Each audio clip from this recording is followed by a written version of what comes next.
بسم اللہ الرحمن الرحیم۔ رات گزر چکی تھی، ستارے جھلملا کر آسمان میں ڈوب رہے تھے، اجالا پھیلنے لگا تھا، دنیا کا ذرہ ذرہ چمک اٹھا تھا، پتا پتا تر و تازہ ہو گیا تھا۔ دور تک پھیلے ہوئے ریگستان کی اوس سے بھیگی ہوئی سفید ریت بڑی پیاری لگ رہی تھی، لگتا تھا رات کا سمندر لہریں لے رہا ہے۔ ریگستان ہونے کی وجہ سے عرب میں زیادہ گرمی بھی پڑتی ہے، زہریلی ہوا وہاں چلتی ہے جو انسانوں کو دیکھتے دیکھتے زہر میں گھول کر مار ڈالتی ہے۔ سارے دیس میں ریت کے اتنے بڑے بڑے ٹیلے ہیں کہ میلوں ہریالی نہیں دکھائی دیتی، ایک بھی ندی نہیں۔ ریت کے ٹیلوں کی بھول بھلیا مسافروں کو اپنے دامن میں ایسے چھپا لیتی ہے کہ پھر ان کا پتہ ہی نہیں چلتا۔ اگر عرصے کے بعد پتہ بھی چلتا ہے تو ان کی ہڈیوں کا جو ریت کے نیچے دبی ہوئی اس وقت سامنے آتی ہیں جب تیز ہوا ریت کو ایک جگہ سے اٹھا کر دوسری جگہ پھینک دیتی ہے۔ یہی وجہ ہے کہ دنیا کی سیر کرنے والوں کو عرب کے اندرونی حصے میں جانے کی اجازت نہیں ہوتی، لیکن یہی ریگستان جو دن میں دوزخ کا نمونہ ہوتا ہے رات کو اچھا معلوم ہونے لگتا ہے، اور صبح کے وقت اس کی رونق اور بھی بڑھ جاتی ہے۔ شروعات سن 611 عیسوی سے ہوتی ہے۔ اس وقت پورا حجاز اور سارے عرب میں بتوں اور ستاروں کی پوجا کی جاتی تھی۔ تمام عرب کا ہر قبیلے کا ہر آدمی بتوں اور ستاروں کی پوجا کرتا تھا، لیکن یہ عجیب بات ہے کہ وہ بتوں اور ستاروں کو پوجتے ہوئے بھی حشر اور نشر اور بدلے کے دن کے قائل تھے۔ مردوں کو دفن کرتے تھے، قبروں میں اونٹوں کو اس لیے ذبح کرتے تھے کہ ان کا عقیدہ تھا کہ وہ حشر کے دن اس اونٹ پر سوار ہو کر چلے جائیں گے۔ وہ توحید کے قائل تھے، خدا کو کائنات کا پیدا کرنے والا مانتے تھے، بتوں کو اللہ کے دربار میں شفاعت کرنے والا سمجھ کر ان کی پوجا کیا کرتے تھے۔ صبح ہو چکی تھی، ٹھنڈی ہوا چل رہی تھی، مسکراتا ہوا آسمان ایسا روشن ہو گیا تھا جیسے حسینہ مسکرانے لگے، اور مسکرانے سے اس کے چاند سے چہرے پر حسن کی لہریں دوڑ کر اس کے چہرے کو اتنا روشن کر دے کہ وہ حسن کا خزانہ بن جائے۔ اس وقت مکہ کے ایک کونے سے بہت ہی ہلکی سریلی آواز پیدا ہوئی جو دھیرے دھیرے بڑھنے لگی، اور بڑھتے بڑھتے اتنی بڑھی کہ مکہ شہر کی گلی گلی، کوچے کوچے، گھر گھر میں اس کی آواز سنی گئی۔ آج عربوں کی عید تھی، وہ بہت سویرے جاگ چکے تھے، اور آواز کو سن سن کر مرد اور بچے بیت الحرام کی طرف دوڑنے لگے۔ مکے کی گلی کوچوں میں ہلچل شروع ہو گئی، اور لوگوں کے گروہ تیزی سے لپکتے نظر آنے لگے۔ سریلی آواز ابھی تک بلند ہو رہی تھی، بڑی لبھاونی آواز تھی، ایسا لگ رہا تھا جیسے کوئی سریلا بازا بج رہا ہو۔ لوگ شہر کے چاروں اور سے تیزی کے ساتھ بیت الحرام کی اور دوڑ رہے تھے۔ وہ چمچماتے کپڑے پہنے ہوئے تھے اور پیلے پٹکے باندھے ہوئے تھے، وہ عربی لباس میں تھے۔ بیت الحرام یعنی خانہ کعبہ بیچ شہر میں واقع تھا۔ یہی وہ حرم شریف ہے جس کی بنیاد حضرت ابراہیم علیہ السلام نے رکھی تھی۔ مدتوں تک یہ ایک خدا کے ماننے والوں کی پناہ گاہ تھی، اب بت پرستوں کے قبضے میں تھا۔ عرب بڑی تیزی سے دوڑ دوڑ کر آ رہے تھے، خانہ کعبہ کے چاروں طرف کھڑے ہوتے جا رہے تھے۔ خانہ کعبہ کی عمارت پتھر اور چونے سے بنائی گئی تھی، بڑی مضبوط اور شاندار عمارت، چاروں طرف اونچے اونچے شاندار دروازے تھے۔ خانہ کعبہ کے نیچے ایک کنواں تھا، کنویں کی من پتھر کی اور دھن کچھ چھوٹا تھا۔ یہی کنواں دنیا میں زمزم کے نام سے مشہور ہے۔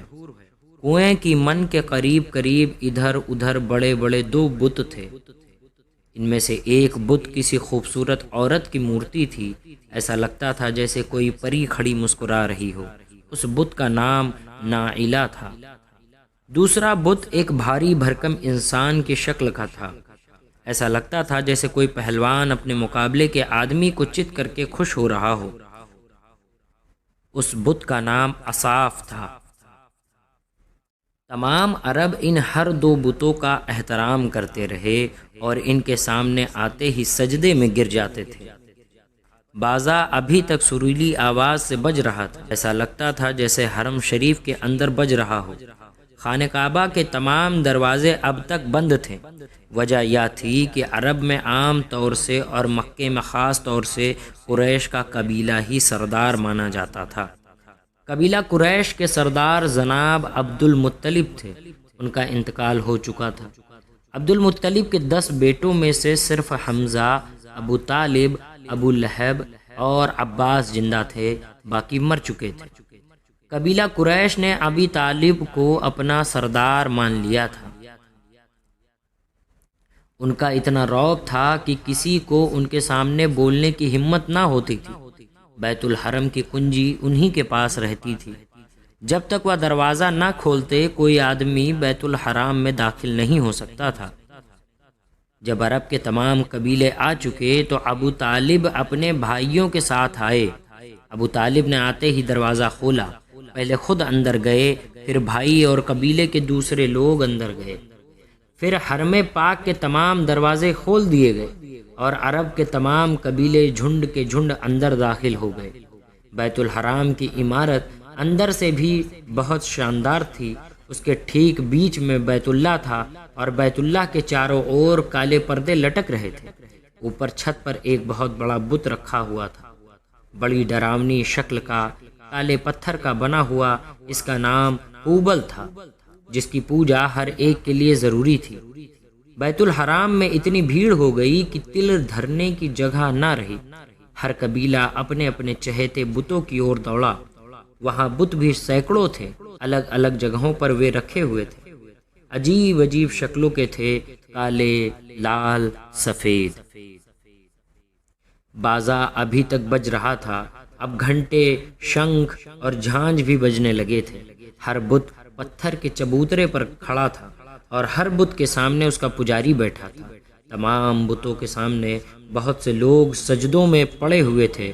ابو طالب، ابو لہب، حمزہ اور عباس خانہ کعبہ کی چھت پر چڑھ کر ہوبل کے سامنے جا کھڑے ہوئے۔ بت پرستی کا ایسا منظر شاید ہی کسی کے نظر سے گزرا ہو۔ ابھی یہ لوگ سجدے میں ہی پڑے ہوئے تھے کہ تیز ہوا کے جھونکے چلنے لگے۔ ہوائیں ریت کے ذروں کو اٹھا اٹھا کر اڑانے لگیں۔ اب سورج نکل کر کچھ اونچائی پر جا چکا تھا۔ دھوپ چاروں طرف پھیل گئی تھی، پر آج دھوپ میں وہ تیزی، وہ چمک اور وہ گرمی نہ تھی جو ہر دن ہوتی تھی، بلکہ روز سے بھی زیادہ دھوپ پھیکی پھیکی سی لگ رہی تھی۔ لوگوں نے سجدے سے سر اٹھایا اور خاموش ہاتھ باندھے کھڑے ہو گئے۔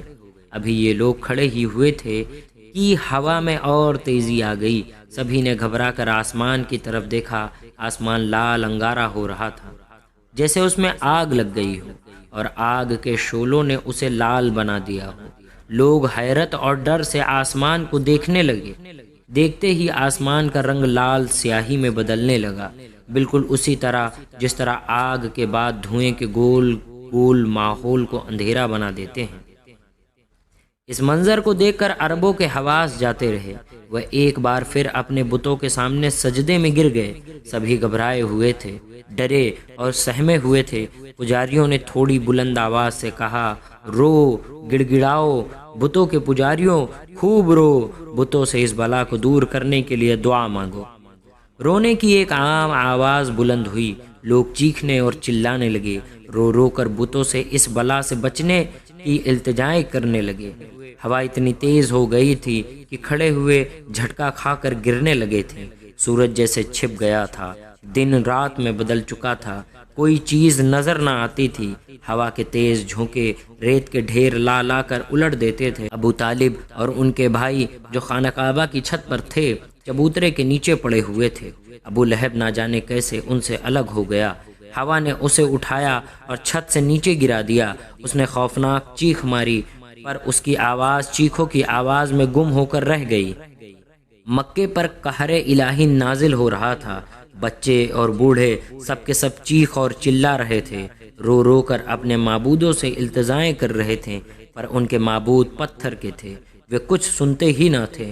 لوگوں کی گھبراہٹ بڑھ رہی تھی، ان کے دل کانپ رہے تھے، یہاں تک کہ وہ چیخ چیخ کر رونے لگے۔ خدا کو ان کی آواز پر رحم آیا، تیز ہوا کے جھونکے کم ہونے لگے، اندھیرا چھٹنے لگا، اجالا بڑھنے لگا۔ تھوڑی ہی دیر میں ہوا تھم گئی، گرد اور دھول چھٹ گئی، سورج چمکنے لگا، عربوں کی جان میں جان آئی، وہ اٹھ کھڑے ہوئے۔ ابھی یہ لوگ کھڑے ہی ہوئے تھے کہ پشچم کی اور سے ایک عجیب قسم کی روشنی چمکی۔ لوگوں کی حیرانی بڑھ گئی، اس سے پہلے انہوں نے ایسی روشنی نہ دیکھی تھی اور نہ ایسی چمک دیکھی تھی۔ ابھی وہ حیران ہو ہی رہے تھے کہ ایک بوڑھے نے بلند آواز سے کہا، اے شریف عربو، تم نے اس روشنی اور چمک کو دیکھا؟ آؤ میں تمہیں بتاؤں کہ کیا بات ہے۔ سب لوگ اس طرف دوڑ پڑے۔ بوڑھا ایک اونچے چبوترے پر بیٹھ کر کہنے لگا، سب خاموش ہو جاؤ، ایسے خاموش کہ میری کمزور آواز تم میں سے ہر آدمی سن سکے۔ خاموشی کے ساتھ کھڑے سب اس بوڑھے کو تکنے لگے۔ اس بیچ ابو طالب اور ان کے بھائی بھی خانہ کعبہ کی چھت سے اتر کر بوڑھے کے قریب آ کھڑے ہوئے۔ اس وقت بیت الحرام میں مرگھٹ جیسی خاموشی چھائی ہوئی تھی، ہر آدمی چپ چاپ کھڑا بوڑھے کو دیکھ رہا تھا۔ ابو لہب جو خانہ کعبہ کی چھت سے نیچے لڑک گیا تھا، اس کے پاؤں پر چوٹ آ گئی تھی، وہ بھی لنگڑاتا ہوا چل کر ابو طالب کے پاس آ کھڑا ہوا اور بوڑھے کو غور بھری نظروں سے دیکھنے لگا۔